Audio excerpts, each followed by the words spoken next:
Hola, bienvenidos a un nuevo taller demostrativo del Centro de Arte Rupestre Tito Bustillo. En el taller de hoy conoceremos cómo se fabricaban y usaban las agujas en la prehistoria y también explicaremos el proceso de preparación de las pieles. El Paleolítico es la primera etapa en la que se divide la prehistoria. Duró miles y miles de años.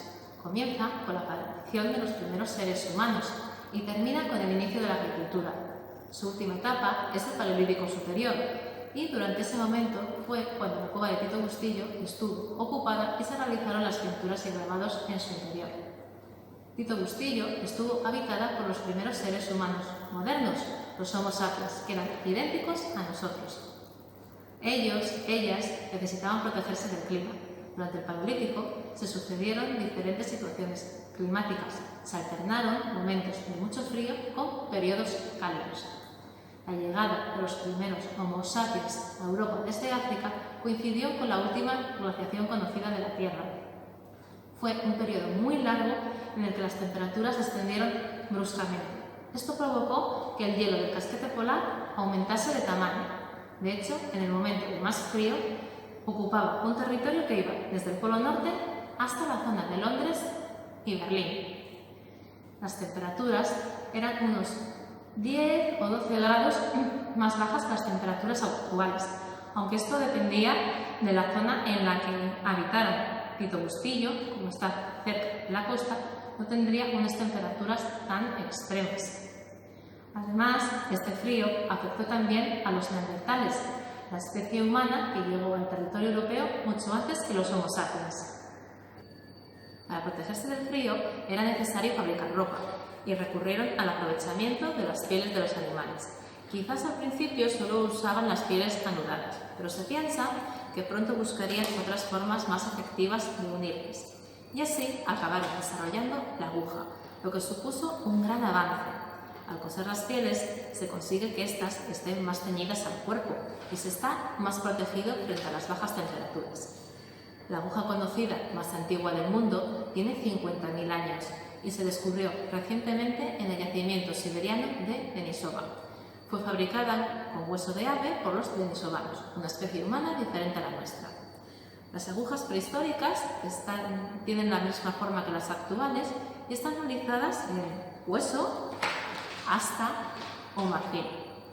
Desconocemos la fecha en la que comenzaron a utilizarse, pero como son materiales orgánicos, se pueden datar.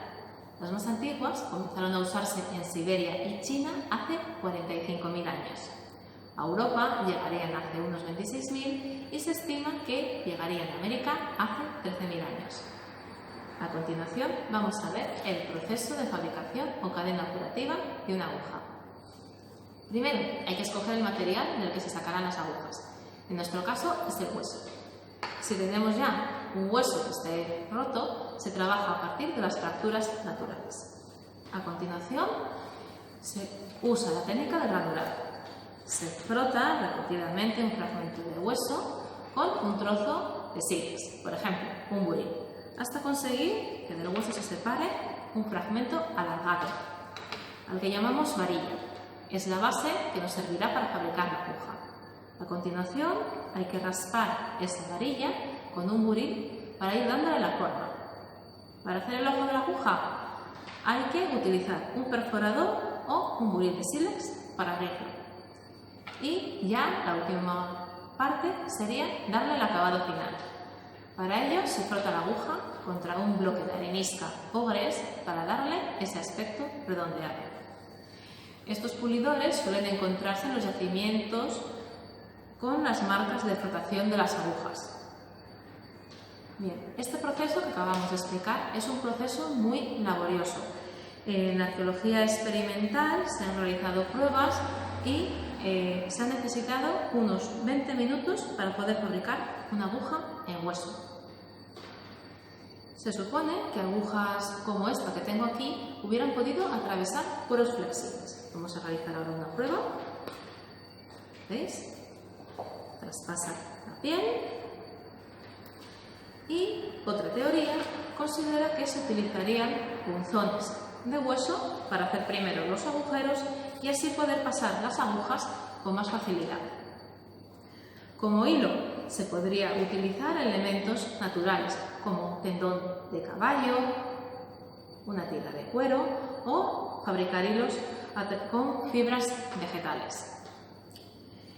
Más cosas sobre las agujas. Un estudio llevado a cabo por un profesor de la Universidad de Burdeos considera que hay dos tipos de agujas, unas que son fuertes para coser y otras que son finas para bordar. Afirma que la mayoría de las agujas tienen una forma gruesa y aplanada que serviría para atravesar las pieles duras que están curtidas y que las delgadas y circulares se diseñarían para realizar bordados y retoques. Esta especialización de esta herramienta podría señalar una preocupación estética en el vestir. Bien. Y ahora vamos a hablar del material para la ropa, que son las pieles. Vamos a poner esto aquí. Para fabricar la ropa utilizaban las pieles de los animales, aunque en realidad estarían tratadas. No se utilizarían solo para la fabricación de ropa y calzado, sino también para realizar mantas o tiendas para sus campamentos. La piel, una vez que hemos cazado un animal, aunque la limpiemos, sigue siendo un elemento orgánico, es decir, con el paso del tiempo se va a estropear, se va a pudrir. Y para evitarlo hay que tratarla, hay que transformar la piel en cuero y esto se consigue al curtirla.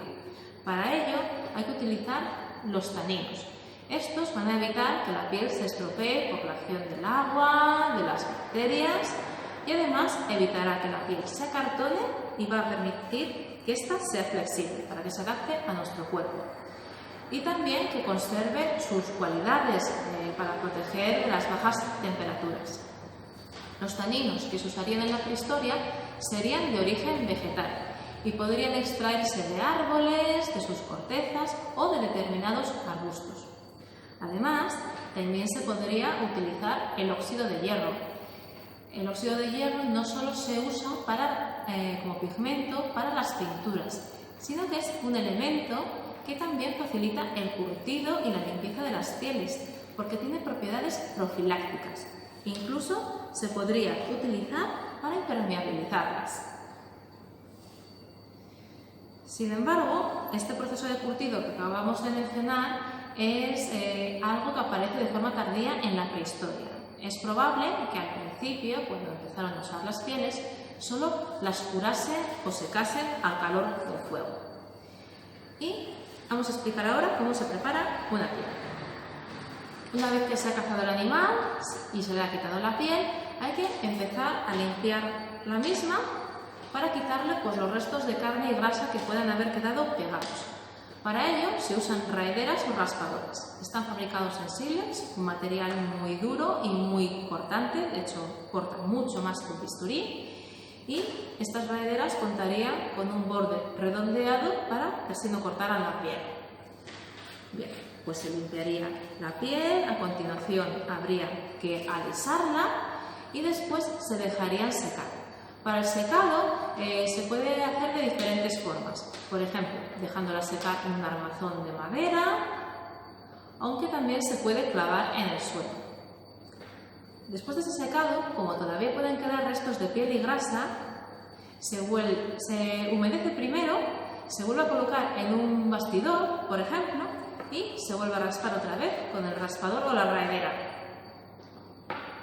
A continuación, habría que quitarle el pelo y la primera capa de piel, antes de pasar al curtido. Para el curtido hay que sumergir las pieles en agua y añadir los taninos. Tras ese curtido, la piel va a quedar dura, entonces va a haber que reblandecerla y para eso se hace el bataneado. Sería golpearla repetidamente a lo largo del tiempo, durante un rato, hasta que ya se consigue que esté más blanda, más flexible de nuevo. Y ya se pasaría al cosido. Aunque hemos mencionado que habría que quitar el pelo, esto sería algo opcional. Si se deja, se consigue mayor protección frente al frío al colocarlo hacia adentro, en contacto con el cuerpo, como este guante que veis aquí. La piel por fuera y conservado por dentro el pelo para protegernos del frío. ¿Veis? También se podría dejar hacia afuera pues, como un elemento estético o dependiendo del nivel de protección térmica que buscasen. A pesar de esta esmerada preparación que recibirían las pieles, no se ha conservado ninguna prenda paleolítica. Solo conocemos una vestimenta prehistórica, la de Otzi, el hombre de hielo. Fue un hombre que vivió a finales del Neolítico, inicio de la era de los metales, y su ropa se conservó debido a unas circunstancias muy excepcionales. Su cuerpo, su ropa y objetos se conservaron en el hielo de una montaña. Tras su estudio, supimos que llevaba un gorro de piel, prendas y calzado de cuero que además podía forrar con hierbas secas para tener más calor. Aunque no se han conservado, como os decía, las prendas y en las pinturas rupestres la figura humana es muy escasa, podemos hacernos una idea de sus ropas gracias a algunos elementos de arte mueble. Son figurillas humanas encontradas en yacimientos de Siberia. Los investigadores opinan que representan figuras vestidas con gruesas pieles similares a nuestras parcas actuales. Además, consideran que la presencia en los yacimientos de restos de especies que tradicionalmente se utilizaron para la fabricación de abrigos, como el conejo, el zorro, el bisón y el glotón, podrían apoyar esta teoría. En cuanto al aspecto que tendrían estas ropas, es posible que se pareciesen a las ropas tradicionales de pueblos como los esquimales o los pueblos aleutianos. Este tipo de ropas servirían en climas o momentos de gran frío. Y también es posible que en momentos templados usaran ropas más sencillas, pero también hechas de piel o incluso con fibras vegetales. Recientes estudios sobre las Venus paleolíticas opinan que algunas muestran lo que podrían ser gorros, como estas dos que veis aquí, cinturones o incluso faldas realizadas en fibras vegetales. Finalmente, el vestido no solo cumpliría una función de protección, sino también una función estética. Gracias a los hallazgos de los arqueólogos, se sabe que ya los neandertales usaban plumas y huesos de águila para adornarse. Y también se encuentran, como en Tito Bustillo, dientes de animales o conchas perforadas que podrían haber estado cosidos a la ropa o haber sido utilizados como colgantes y collares. Además, otro elemento de arte mueble, los rodetes, presentan un agujero en su centro y podrían haber sido usados como botones. Y hasta aquí el taller de hoy. Esperamos que os haya gustado y que pronto podamos veros en el Centro de Arte Rupestre Tito Bustillo.